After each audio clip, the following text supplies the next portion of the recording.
Hi, I'm Tim. Welcome to our channel and thanks for logging on. If you enjoy these videos, do me a favor and subscribe to our YouTube channel here at Watchbox Reviews. I'd appreciate it and I promise to update daily. If you like this watch, you can purchase it on our website, thewatchbox.com.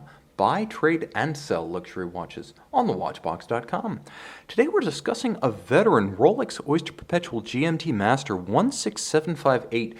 This is from a transitional generation that marked serious upgrades in the GMT-Master while still remaining true to the original formula of 1/2 speed 24-hour hand coordinated that is mechanically linked to the 12-hour hand. So it's a Master, not a Master 2. And that makes a difference because it's not a dual time, it's a single time with a 24-hour hand. The watch is remarkably handsome and a survivor in every respect, as this is a 7 million serial number from late 1981, early 1982.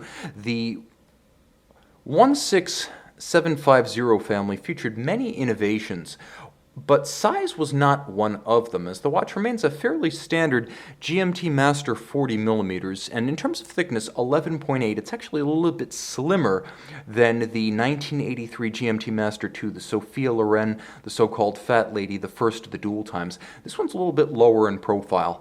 You'll find that from lug to lug, it's a very wrist-friendly 48mm, and if you count the solid end links of the bracelet, it expands just a little bit to 49.7. You'll have no trouble wearing this one on a small wrist. I would say you could probably wear it on a wrist as small as 13.5 centimeters circumference, especially since the Jubilee is quite elegant and wears well on a smaller wrist, both in terms of ergonomics and aesthetics. The lug spacing, if you wish to accessorize, and it would look wonderful on a leather strap, is 20mm.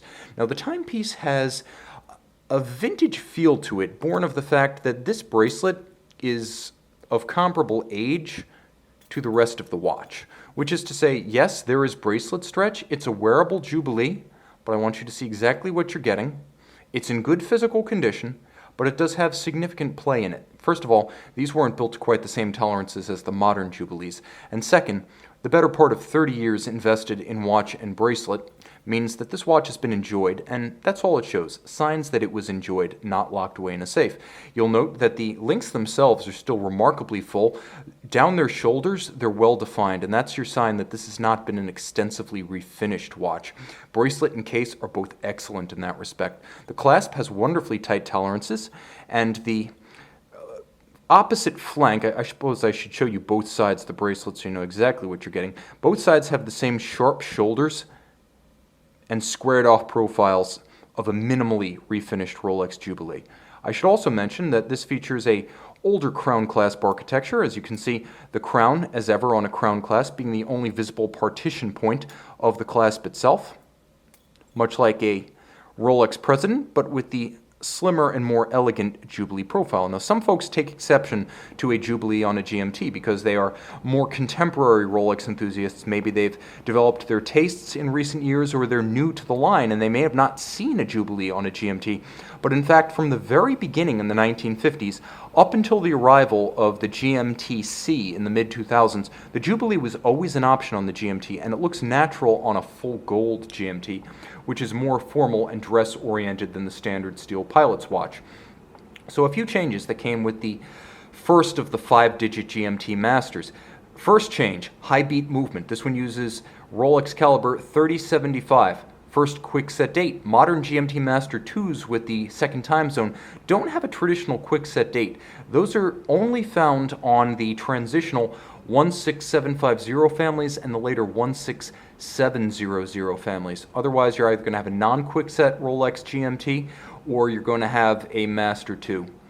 Now, the timepiece does feature a Sapphire Crystal, which was not a standard feature on this generation of GMT. Most of them featured acrylic. If you got full gold, you got sapphire, so that was an upgrade for the period. Another feature is that this was the first of the 100-meter cases, and while I certainly wouldn't test that theory in the modern era, this watch is well past its aquatic days. Nevertheless, it's a nice fact, and it makes it a milestone watch. You can see that the watch features a nipple dial, and the nipple dial, perhaps a term we need to phase out, so-called because rather than printed indices, for the longest time the only way you were going to get applied indices on a GMT Master dial was this particular setup, whereby gold indices to match gold hands would be placed by hand on the dial base. And you can see that there's a little bit of an aging to the dial. It's a sort of, I would call it a haze that's even across the dial. There's no water spotting or oxidation or damage, and there's none of the crazing or the wild cracking that can overtake Rolex watches from the 80s. This is a more discreet, progressive, and evenly spread effect, but I want to try to reveal it as completely as possible. Now, you will note golden gilt style print on the dial. Let me get a little bit closer. In fact, let's get closer, let's give ourselves some more light, and let's take another look at that dial. The dial is beautifully made, and as you can see, it's a survivor.